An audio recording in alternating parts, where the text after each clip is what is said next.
Next, we head to our final stop, Piazza Navona, another one of my favorite squares in Rome. While it is well known for its art, history and beauty, what makes this square so special to me is the role that it played during my childhood, and it still plays today for both children and adults. Every year around Christmas and until the day of the Epiphany in January, Piazza Navona transforms into a magical place for children. Vendors gather here, offering toys, sweets and treats. For many Romans, this square is filled with cherished memories of their own childhood.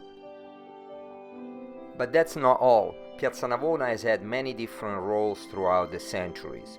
In fact, just think that below this square there was once a Roman stadium built by Emperor Domitian. We're talking about the 1st century AD. Just to put this in perspective for you, the stadium was built shortly after the Colosseum. Now, the current square of Piazza Navona sits on the actual stadium and it even follows the same oval shape.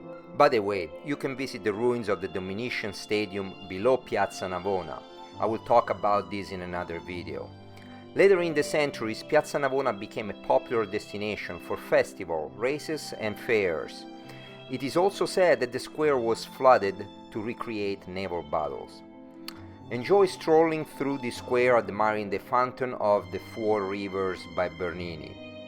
As the name implies, this fountain represents the most important rivers of the continents where Christianity had spread at that time.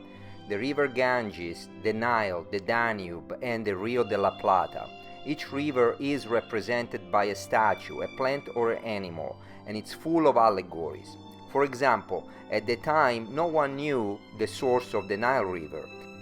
So the statue representing the Nile has a loose piece of cloth on his head to signify the unknown identity of the river's source.